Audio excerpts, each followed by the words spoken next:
Thank you again for the organizers and for the invitation. I was very much pleased to hear about the steps that are being taken by the ministry towards these reforms and the way we see health being addressed in the future. As you said, it requires a lot of consistency, and resilience to make it happen.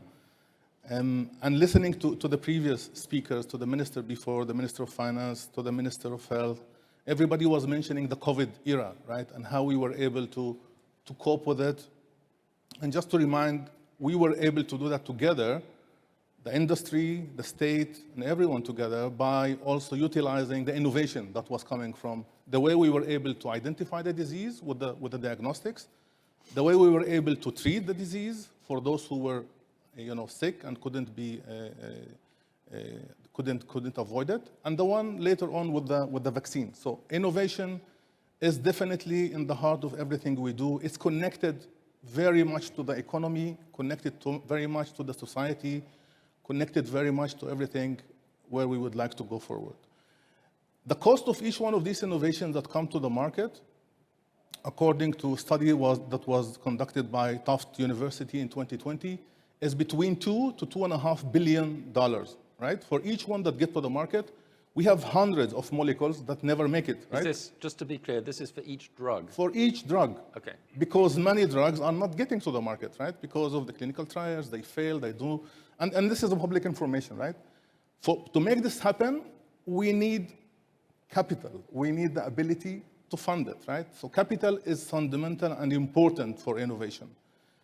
The other point is we see that innovation is turning many of the lethal diseases we had in the past, breast cancer, malignancies for hematology, from lethal to chronic diseases. So people are living much longer and are able to cope with their life much longer thanks to this innovation. So definitely innovation is something that is connected to the well-being of the society. This goes without saying.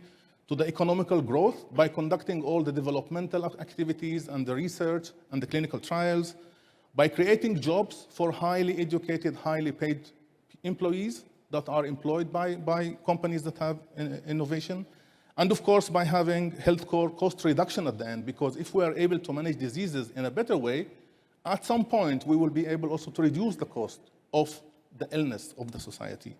But innovation is not only about medicines and about the way we bring molecule to the market. It's also about the way we approach and we get to the patients. I think one initiative that was public recently is EcoThem, which the ministry basically allows oncology patients to get treatment at home. This is innovative in every perspective. I think Greece is one of the only countries in Europe that this is happening in this level of scale. So congratulations to everybody who's involved in making this happen. This is just to say that innovation can be in any part of our supply chain, in the value chain, in the way we treat and the way we get to the patients. Now, there are some things that are hindering maybe innovation to be more accessible in Greece. And I will mention 3 of them because I don't have a lot of time. I have only a few minutes, right? The first one is the lack of predictability. It is really hard for any innovative company to make investment, to bring capital to a country where predictability is not so clear. Nobody wants to do it, nobody will do it, and it makes things much more difficult. It is a big question about sustainability. Currently, and I think it was mentioned before by previous speakers, the level of payback that hospital channel need to pay is around 70%. I mean, the previous session was about online gaming. They pay 60% tax, right? We pay only for payback 70%. I mean, imagine where we are and how sustainable this can be. This is not sustainable. I think if you look at the number of AMCAs that are being treated and receiving treatment within Greece, you will reach to the number of 15 million. Now, in Greece, we have only 11 million people. So how come we are treating 15 million? I'm just asking the questions. Maybe someone else needs to answer it. The Minister of Finance in the morning shared the information and said they will be addressing that somehow. The RRF injection is intended for the excess in the spending. So we are inviting also the decision makers to make sure that the RRF is being split in the way that is really addressing its purpose from the first place. And all of you, I want to remind you that last year there was a law that was voted by the government, by the parliament, in order to protect products that are in hospital and are less than 30 euros. I think that was a great step. And I think that was great that Greece did it. The only thing that we don't agree with, that we are expected to pay for this subsidization, now, which is coming now to be almost 150 million for 2022.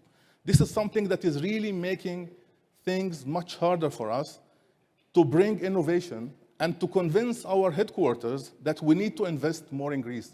If we are able to address these things, if we are able to secure more predictability, if we are able to ensure more sustainability and fairness, I think it will be much easier for everyone, for the international companies, to bring capital from outside Greece to Greece, and not to make only investment within the capital we have within Greece.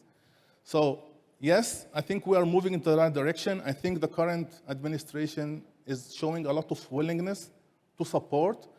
I think also we see a lot of actions that are being taking place. We are all looking forward to see how things can be fixed, and we are all looking forward to see how we can improve the access of Greek patients to our innovation and make more investment even happening in Greece.